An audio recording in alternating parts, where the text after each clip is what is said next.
En plena Segunda Guerra Mundial, los científicos más brillantes de Alemania se apresuraron a crear un arsenal de nuevas y aterradoras armas de destrucción masiva. Una aeronave transatlántica indetectable denominada Pájaro de Plata. Un letal rayo invisible propio de la ciencia ficción. Cohetes, platillos voladores, incluso una bomba atómica. 70 años después, los archivos secretos de los nazis revelan los proyectos de estas y muchas otras armas tan asombrosas como devastadoras.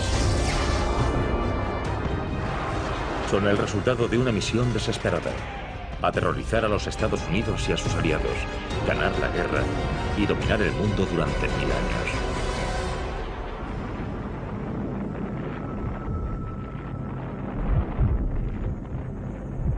La ciencia secreta de Hitler.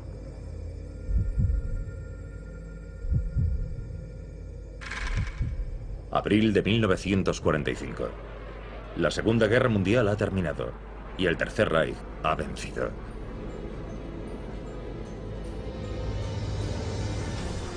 El vuelo de Hitler a Nueva York es escoltado por reactores supersónicos y saludado con celebraciones de la victoria alemana como las vividas en la Francia ocupada.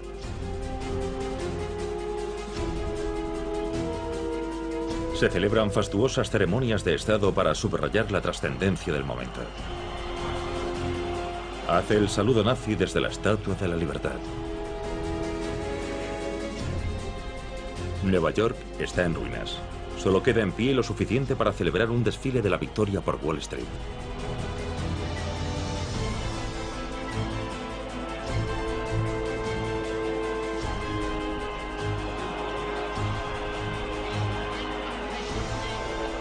La Segunda Guerra Mundial podría haber terminado en esta terrible pesadilla gracias a los cientos de genios científicos a las órdenes de Hitler. El mítico experto en cohetes Wernher von Braun. La ingeniera matemática y física Irene Brett. El ingeniero aeroespacial Eugen Sanger. Incluso un físico nuclear ganador del premio Nobel, Werner Heisenberg. En los años 20 y 30, los alemanes estaban muy interesados en el desarrollo de cohetes, el desarrollo de la ciencia y la tecnología. Este desarrollo aeroespacial tan avanzado se convirtió en uno de los puntos fuertes de Alemania y la situaban muy por delante de las demás naciones del mundo. En este complejo secreto hoy desaparecido, miles de brillantes ingenieros, físicos, químicos y demás personal cuentan con la tecnología más avanzada y son generosamente financiados por la Alemania nazi. Disponen de los laboratorios más modernos de Europa y su misión es desarrollar el armamento más letal que el mundo jamás haya visto. El ala delta Lippisch P-13. Un avión de combate de despegue vertical con alas giratorias medio siglo por delante de su tiempo. Un portaaviones volador y el Silbervogel, el pájaro de plata, una aeronave supersónica suborbital capaz de bombardear Broadway.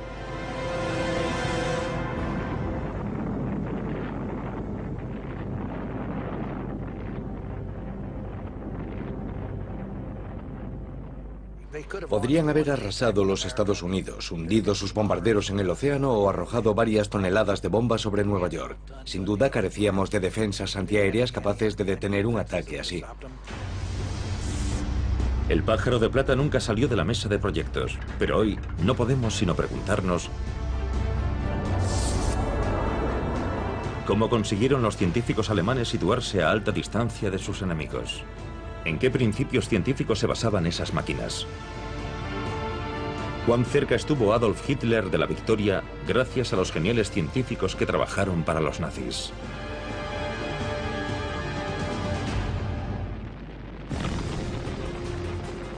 En las primeras etapas de la Segunda Guerra Mundial, la guerra relámpago o Blitzkrieg de Hitler avanza imparable por una Europa indefensa.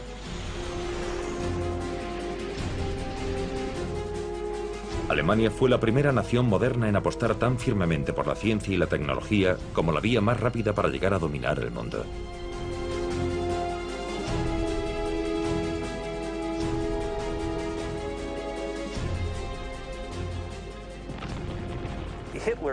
Probablemente a Hitler le impresionaban e influían en gran medida los sistemas de armamento espectaculares. Los alemanes tienden a anteponer la calidad a la cantidad. Creían que una calidad superior cambiaría el rumbo de la situación y ese concepto era una extensión de la mentalidad de Hitler. Hitler utiliza la ciencia para concebir, probar y en algunos casos desplegar varias fascinantes y aterradoras invenciones. Misiles balísticos de largo alcance muy avanzados. Los primeros cazas a reacción en entrar en combate. Muy superiores a los aviones a hélice de los aliados. O un primer monoplano indetectable propio de la Guerra de las Galaxias, que se anticipó varias décadas al bombardero furtivo B-2 de los Estados Unidos. Incluso bombas kamikaze tripuladas en las que el piloto nunca regresaría.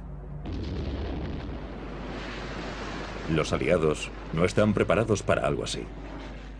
Los programas americanos de desarrollo de misiles durante la guerra eran muy primitivos en comparación con los que los alemanes ya habían logrado.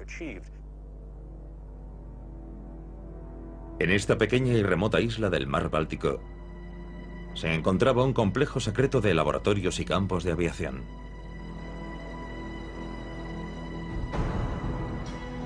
Aquí los científicos nazis probaron el primer misil de crucero de la historia.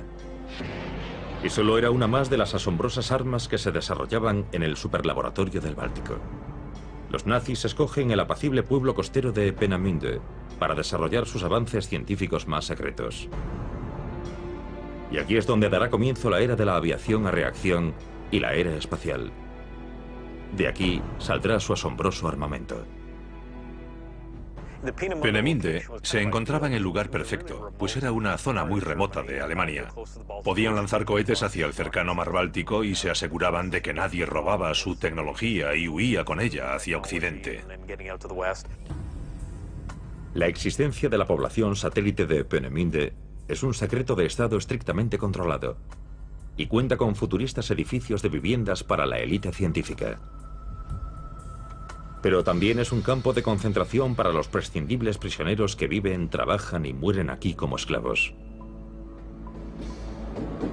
Cuando están demasiado débiles para continuar, son asesinados para que ninguno revele los secretos científicos de Hitler.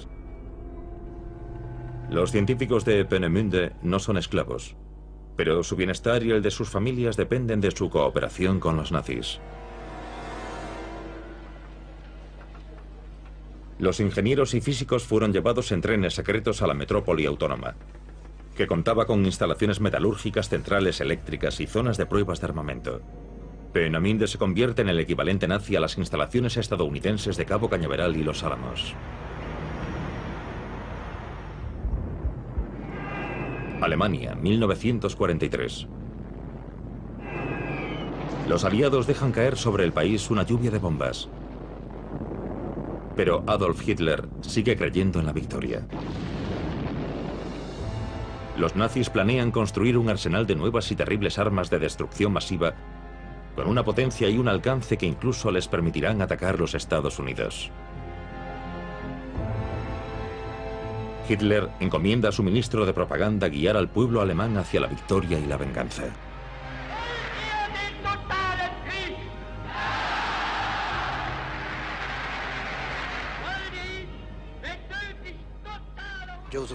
Joseph Goebbels les pone los nombres de Represalia 1 y Represalia 2. La idea era que permitiesen contrarrestar las ofensivas aéreas estadounidense y británica. El Represalia 1, o V-1, es un revolucionario pulsorreactor propulsado con combustible líquido capaz de volar a 580 km por hora en piloto automático.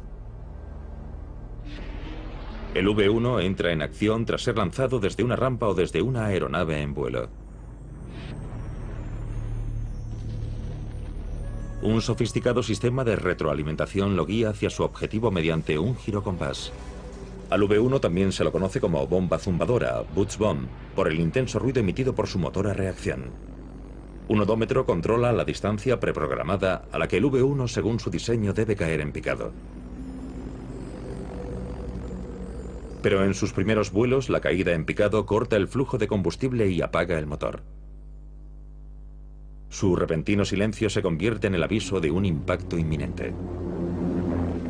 Of the 8,000 bombs launched, 2,300 penetrated British defenses, most of them falling in the London vicinity. The propulsion roar of the flying bomb. El primer misil de crucero de la historia hace que en 1944 y 1945 llueva fuego y ceniza sobre Gran Bretaña, aterrorizando Londres con miles de muertos y decenas de miles de heridos. Hundreds of homes, hospitals, and public buildings were hit. They fell in crowded streets during rush traffic hours. But new deep shelters built for this emergency were put to use and saved the lives of thousands of people. Only one life was lost for every 3 bombs launched. Few of the robot bombs resulted in fire, but the great concussive blasts of Vengeance Weapon No. 1 exceeded anything London had experienced. Los secretos avances científicos de Hitler están dando sus frutos. Son tanto logros tecnológicos como militares. Pero la precisión de los proyectiles plantea un serio problema.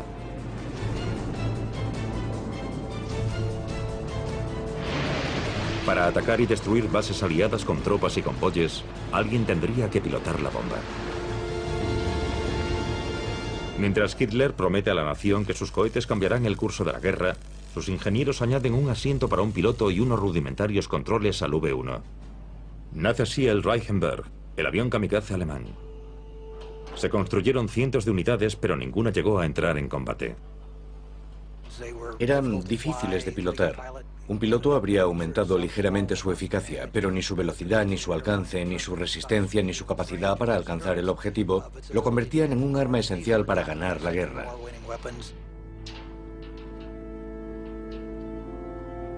Varias décadas después, los prototipos del Reichenberg son descubiertos en un archivo privado. En este pequeño garaje de Baviera, los secretos avances científicos de Hitler vuelven a la vida. Aquí se reconstruyen varias de aquellas asombrosas armas para algunos museos.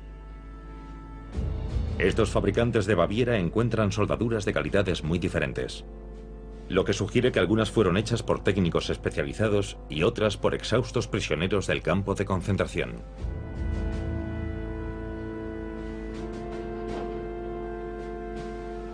Esta reliquia restaurada todavía puede volar. Solo falta un voluntario que la pilote.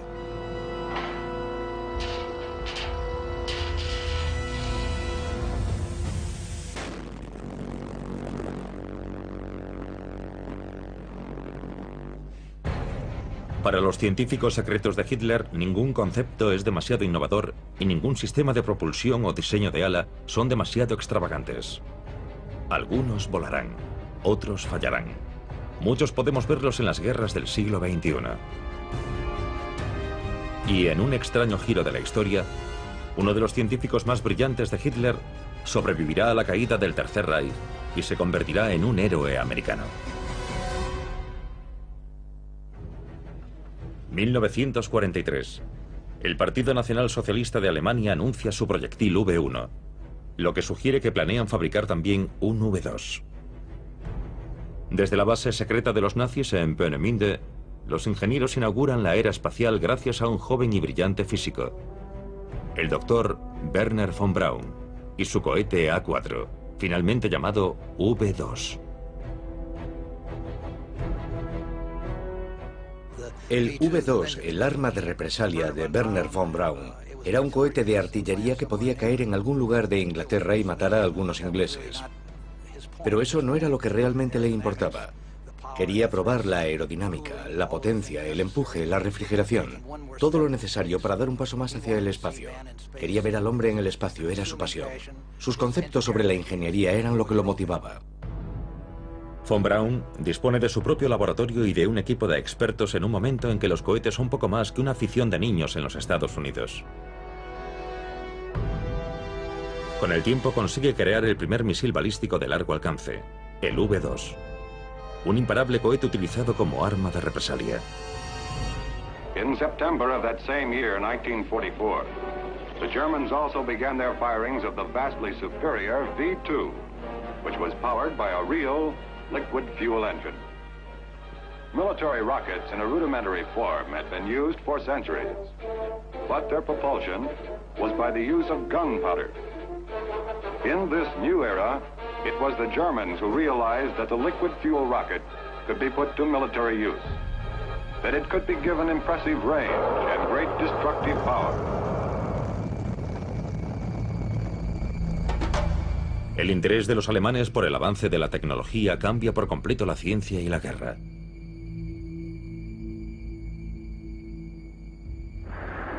They not only took a toll of more than 9,000 casualties, they also had a devastating psychological effect.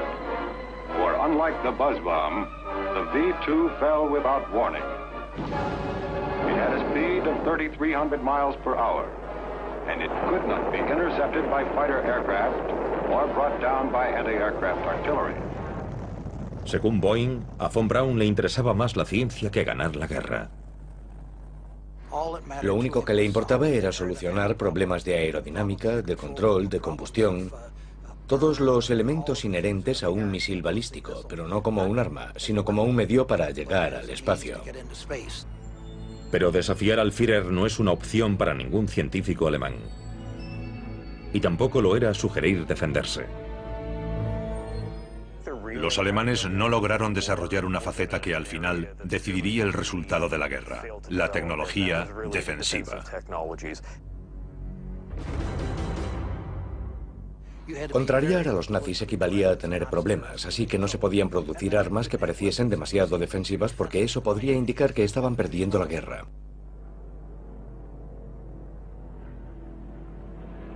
Pero lo cierto era que los alemanes sí estaban perdiendo la guerra. 1944. Los aviones estadounidenses atacan un convoy de camiones nazis que transportaban un arma asombrosa, cuyo uso podría haber cambiado el desarrollo de la guerra.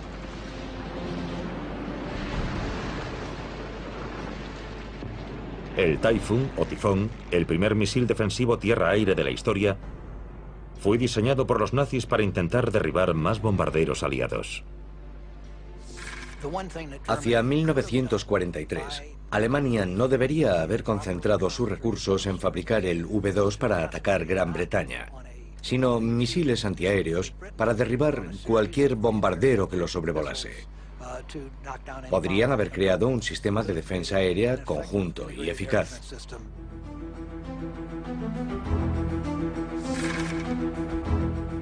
Las primeras pruebas del Typhoon se llevaron a cabo en la Estación 4 de Peenemünde en 1944. Es revolucionario y económico. Un sencillo tubo de acero de unos 180 centímetros de largo que contiene una mezcla de ácido nítrico y combustible sintético. Y que puede recorrer más de 9 kilómetros en solo 14 segundos. Planean fabricar más de 1 millón en 1945. Pero no se llevó a cabo. Estaba claramente fuera de sus posibilidades. Creían firmemente que habían ganado la guerra o estaban demasiado centrados en que la guerra durase cuanto más tiempo mejor para mantenerse en el poder el mayor tiempo posible. Nunca concentraron sus recursos ni permitieron a las personas que podrían llevar esos planes a cabo reunirse y hacerlo. Había muchas sospechas, muchos conflictos políticos. Esta simulación informática muestra el aspecto que tendrá la lanzadera móvil de disparo del cohete defensivo Typhoon cuando sea reconstruida. El de un artefacto científico secreto que aún hoy perpetúa la fascinación que despierta este asombroso armamento. Estos artesanos están construyendo un solo Typhoon, no los varios millones en los que Alemania confiaba para limpiar el cielo de bombarderos aliados. En última instancia es el ingenio del armamento nazi y no su número lo que impulsa el mundo más lejos, más rápido y más alto que cualquier otro artefacto conocido.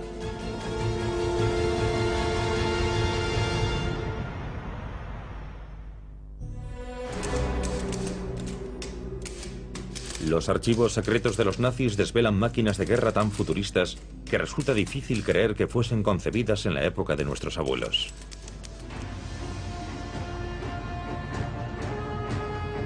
El vuelo con motor tiene menos de 30 años de historia cuando Hitler llega al poder. Sin embargo, en cuestión de meses, las pizarras y los planos del Tercer Reich ya están repletos de diseños increíbles. Antes del fin de la guerra, Alemania lograría numerosas innovaciones aeronáuticas que sentaron las bases de muchos vehículos aéreos y espaciales actuales. El Arado 234 fue el primer bombardero turborreactor operativo y el reactor más avanzado de su clase. El Arado fue el segundo avión fabricado con el motor Jumo 004, fabricado por Junkers. Era un avión muy ligero, bien diseñado y aerodinámico, y muy exigente para el piloto.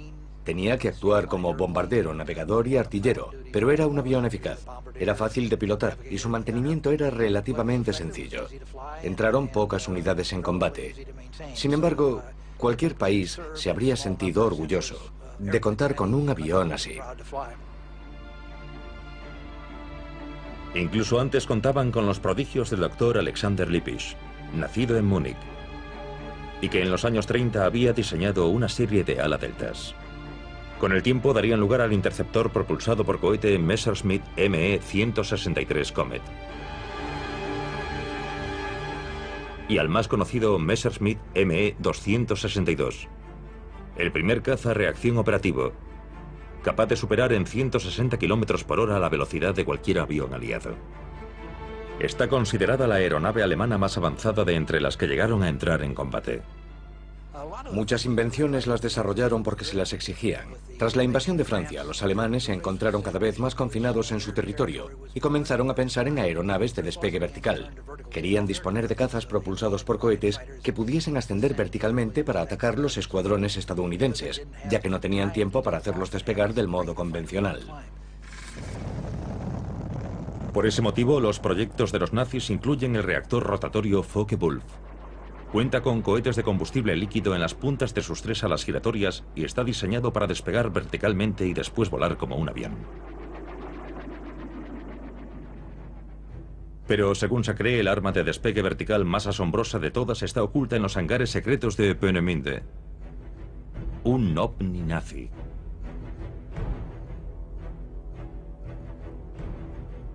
Un artículo de la revista alemana Der Spiegel desvelaría más tarde el proyecto secreto que Rudolf Schreiber planea para las SS desde la vecina Checoslovaquia. Se trata del Schreiber Flugkreisel, una aeronave tripulada de casi 15 metros de diámetro que cuenta con 3 impulsores a reacción instalados en un rotor situado dentro de un fuselaje circular. Este ovni nunca se construyó.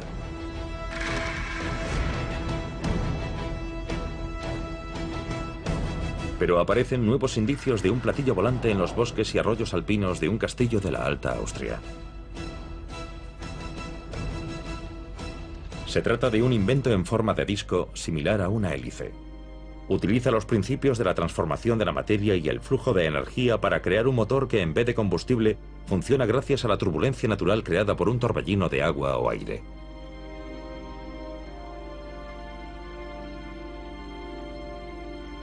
Como dice Jörg Schauberger, el concepto de su abuelo de un sistema de propulsión totalmente nuevo hizo realidad los rumores sobre un ovni.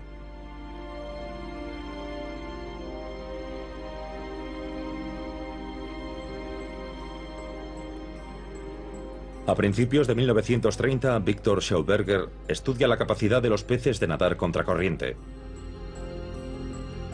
Inspirado por este fenómeno natural, inventa un motor silencioso propulsado por vacío para generar un empuje sin combustión. Un revolucionario componente que tirase de los aviones en vez de impulsarlos desde atrás. Lo llama repulsin. El repulsin, o repulsine en Alemania, pretendía ser una especie de cámara de reacción que lograse transmitir movimiento gracias a las moléculas que eran absorbidas hacia su interior. Incluso hoy, el austríaco sería un adelantado a su tiempo. En plena Segunda Guerra Mundial, su invento está a la altura de la ansia de Hitler de poseer un arsenal asombroso. Contra su voluntad, Victor Schauberger es forzado a trabajar en el corazón mismo de la ciencia nazi, en un laboratorio de armamento con mano de obra esclava.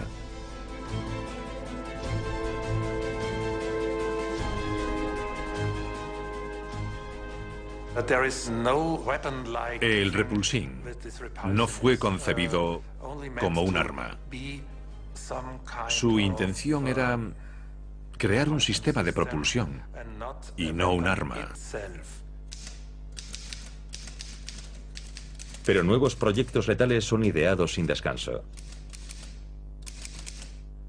Entre la correspondencia de alto secreto entre las autoridades nazis y el coronel Schroeder Stranz de las Fuerzas Aéreas Alemanas, encontramos indicios de un arma asombrosa de la que se dice que puede matar, curar e incluso ayudar a encontrar petróleo. El coronel propone su ambicioso proyecto a las Fuerzas Armadas en varias ocasiones. En los últimos y desesperados días del Tercer Reich, las SS deciden apoyar el proyecto. Parece salido de un relato de ciencia ficción. Se trata de un arma que puede perforar el blindaje más resistente o hacer que los aviones enemigos caigan del cielo. Se realizará una prueba en un lugar secreto. Las cajas que contienen sus componentes se descargan de noche para que nadie sepa de la operación. Contienen metales valiosos y un contador Geiger para medir la radiación. Marzo de 1944. Al amanecer, el coronel despega hacia el campo de pruebas. Si el arma funciona, recibirá un apoyo financiero ilimitado. El coronel Schroeder Stranz es la única persona que conoce los detalles exactos de las pruebas. Una cantera en medio de un bosque de las montañas Harz.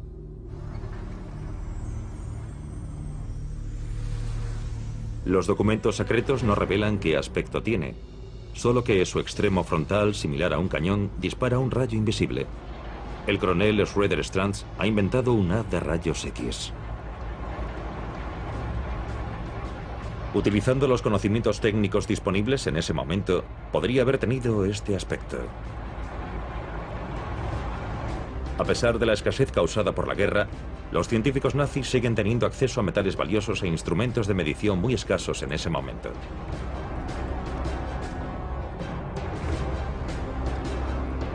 Según el resultado de una prueba, el arma dispara un rayo de radiación que puede ser detectado a 25 kilómetros de distancia. Las SS y el coronel Stranz se apuntan un éxito.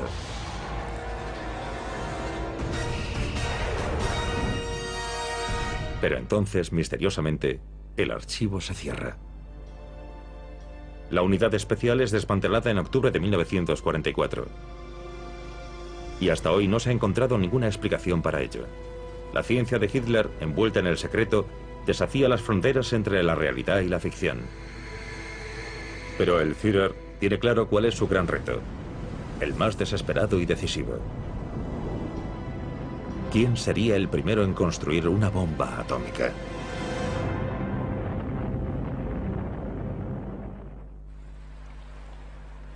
(1943).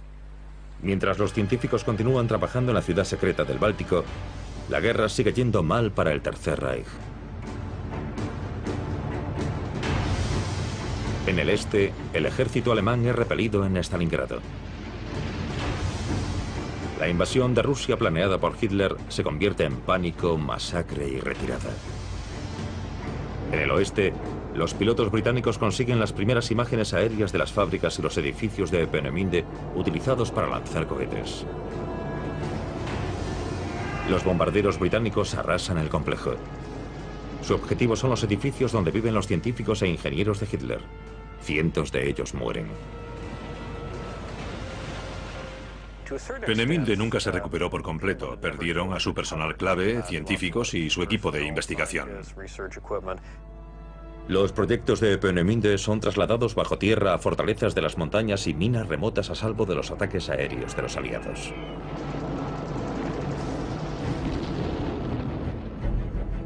Stuttgart, Alemania, 1944. Los nazis proyectan el arma definitiva para ganar la guerra, una bomba atómica. Un equipo de científicos alemanes intenta desvelar los secretos de la fisión nuclear para producir energía eléctrica. Mientras tanto, los físicos de Los Álamos, Nuevo México, se enfrentan al mismo reto utilizando el uranio radiactivo del oeste americano para fabricar la primera arma nuclear de la historia.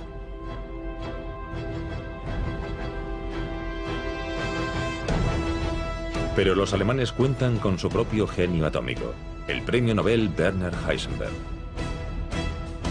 quien con su equipo se hacen llamar el Club del Uranio. Pero el ejército alemán tiene otros planes para ellos.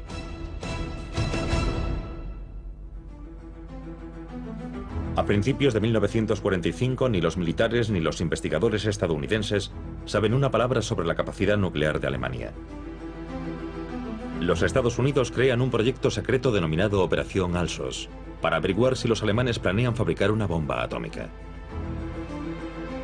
Cerca de la ciudad de Stuttgart, bajo un castillo en Haigerloch, agentes de la Operación Alsos descubren un reactor atómico en una bodega de piedra y bloques de uranio ocultos en un campo cercano. Regresan a los Estados Unidos con las pruebas conseguidas para que sean analizadas. A ese mismo castillo medieval han llegado meses antes cargamentos clandestinos de agua pesada, un elemento clave para obtener energía nuclear. Proceden de Noruega, ocupada por los nazis, pese a los valientes intentos de la resistencia noruega por impedir que lleguen a Alemania.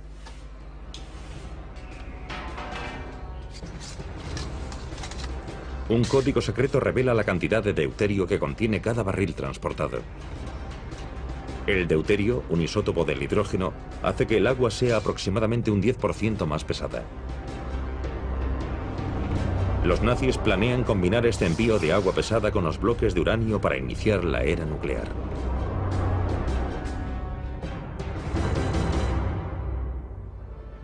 Detrás del apoyo de Hitler para alcanzar ciertos logros científicos, desde las aeronaves indetectables a la energía nuclear, se esconde el sueño nazi de un Reich mundial.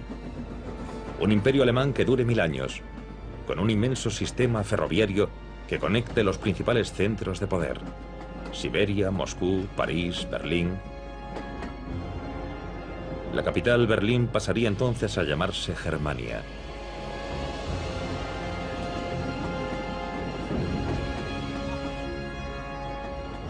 La tecnológica pieza central de un nuevo orden mundial.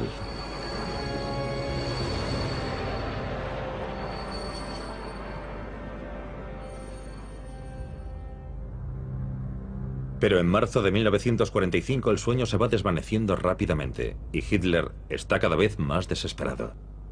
Las fuerzas aliadas se ciernen sobre Alemania y solo una asombrosa arma puede salvar el Tercer Reich. Pero en Trinity Site, en el desierto de Nuevo México, son los estadounidenses los que demuestran la potencia de la bomba atómica.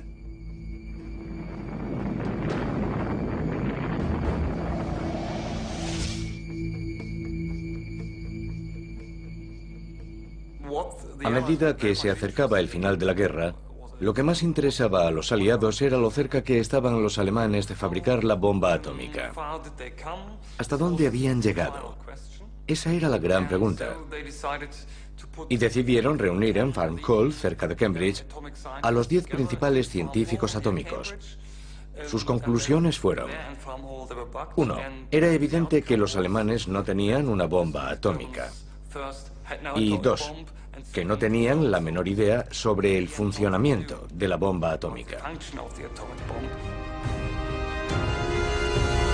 Pero ¿qué fue de las asombrosas armas que los nazis sí construyeron? ¿Dónde podemos encontrarlas hoy?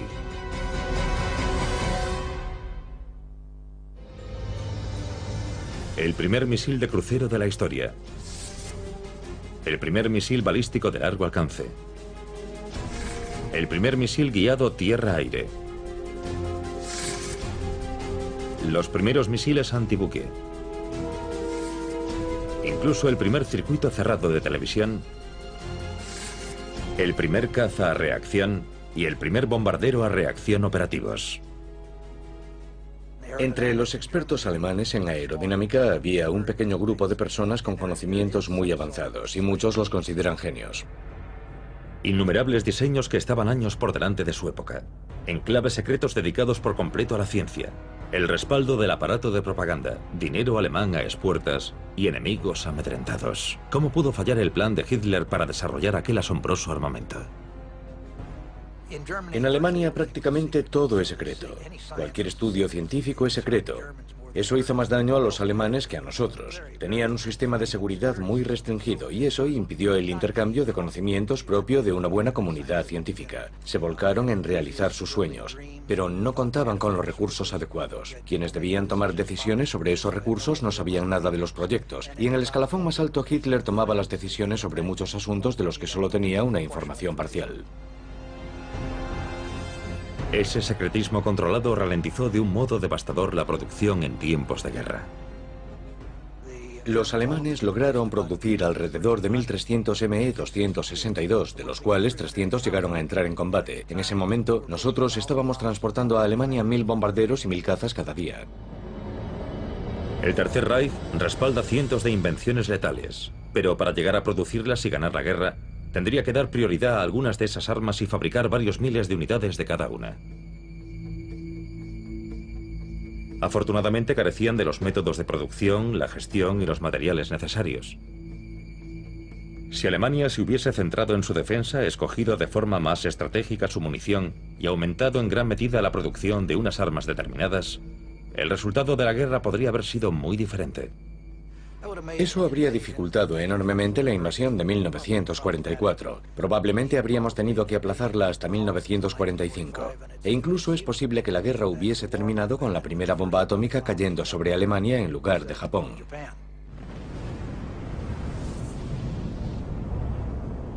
Pero eso no sucedió.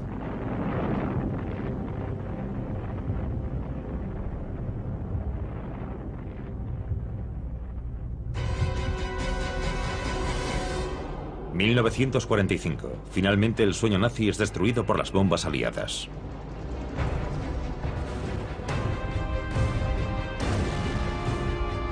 Hitler y Himmler se suicidan.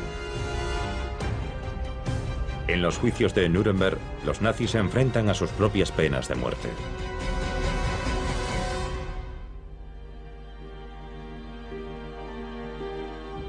El mundo entero descubre los indescriptibles horrores de los campos de concentración y el alcance de los siniestros sueños de dominación de Hitler.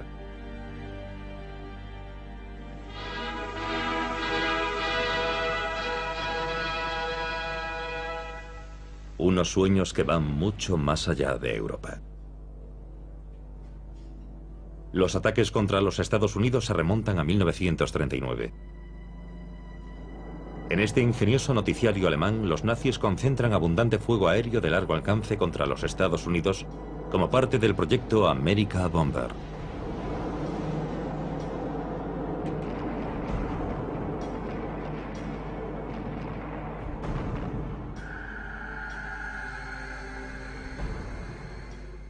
Si los alemanes hubiesen logrado desarrollar y desplegar su proyecto America Bomber, llevando la guerra a la parte continental de los Estados Unidos, eso podría haber influido en la estrategia estadounidense.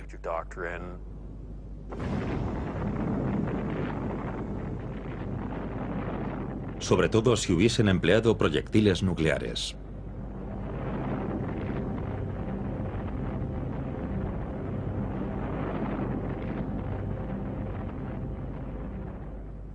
Lo único que la Fuerza Aérea Alemana podía hacer era enviar unos pocos bombarderos de muy largo alcance al otro lado del Atlántico y lanzar una docena de toneladas de bombas sobre Nueva York o Washington.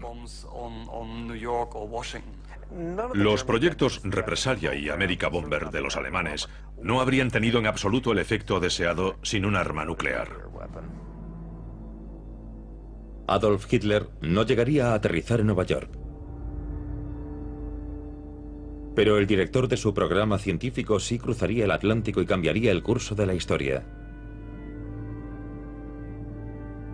En 1945, cuando las tropas estadounidenses y soviéticas se acercan a Berlín, el genial inventor de cohetes Wernher von Braun y un pequeño grupo de sus colaboradores más leales debe elegir su destino: entregarse a los rusos, tomar cianuro o pasarse al bando aliado.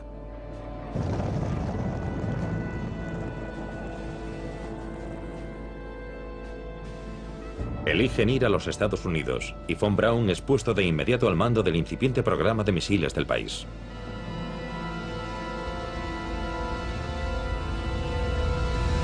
En el campo de pruebas de White Sands, Nuevo México, von Braun trabaja en un nuevo cohete y cumple finalmente su sueño espacial.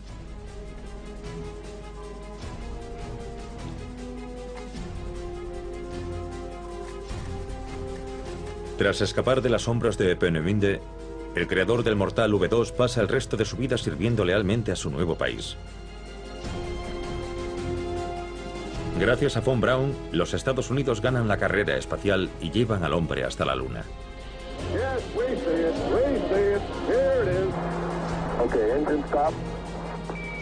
Houston, Tranquility Base here. The Eagle has landed. Roger, Tranquility. We copy you on the ground. You got a bunch of guys about to turn blue. We're breathing again. Thanks a lot. Probablemente ese fue el mayor logro de los científicos de Peenemünde. Sin duda, Wernher von Braun es el ingeniero estadounidense de cohetes más relevante del siglo. Muchos dirían que es el ingeniero de cohetes más relevante del mundo. Los científicos alemanes y los conocimientos que llevaron a los Estados Unidos en los años 40 y a principios de los 50 tuvieron una enorme influencia, eso nadie lo niega. Pero casi podemos trazar una línea recta entre Peenemünde y la Luna, pasando por Wernher von Braun. Pero los cohetes no son los únicos descendientes de los proyectos científicos secretos de Hitler. En los años 50, tras descifrar miles de archivos de los nazis, las fuerzas aéreas de los Estados Unidos probaron en secreto aeronaves con un inquietante parecido con las increíbles máquinas ideadas en las pistas y las mesas de dibujo de Peenemünde. The flying wing can carry a larger load faster, farther, and with greater economy than conventional airplanes of similar size and power. Few men indeed can see the flying wing in operation without saying, the plane of tomorrow is flying today. Si en tiempos de paz se hubiesen realizado los mismos esfuerzos, habríamos visto aviones comerciales a reacción alemanes antes que británicos. La futurista y letal lanzadera tripulada llamada Pájaro de Plata, diseñada por los ingenieros alemanes Sanger y Brett, nunca se construyó. Pero el transbordador espacial actual y casi todos los motores de cohetes modernos siguen utilizando principios de su diseño.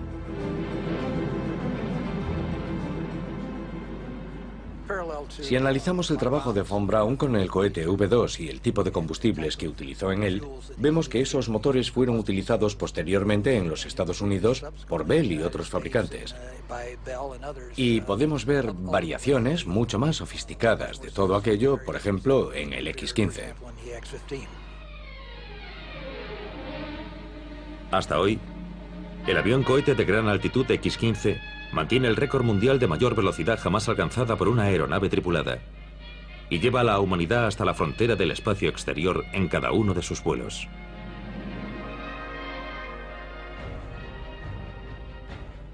No hay la menor duda de que, en esa época, Alemania contó con algunos de los mejores diseñadores de armamento del mundo. Los que fallaron fueron sus líderes, si es que Hitler creyó realmente que esos científicos podían desarrollar un arma nuclear. Incluso sin energía atómica, los nazis alcanzaron logros científicos sin precedentes. Todo en nombre de la guerra. Tuvimos la gran suerte de que los alemanes no lograsen organizar sus proyectos y concentrarse en ellos. Su incapacidad para impedir la campaña de bombardeos estratégicos de los aliados fue un verdadero golpe de suerte para la democracia.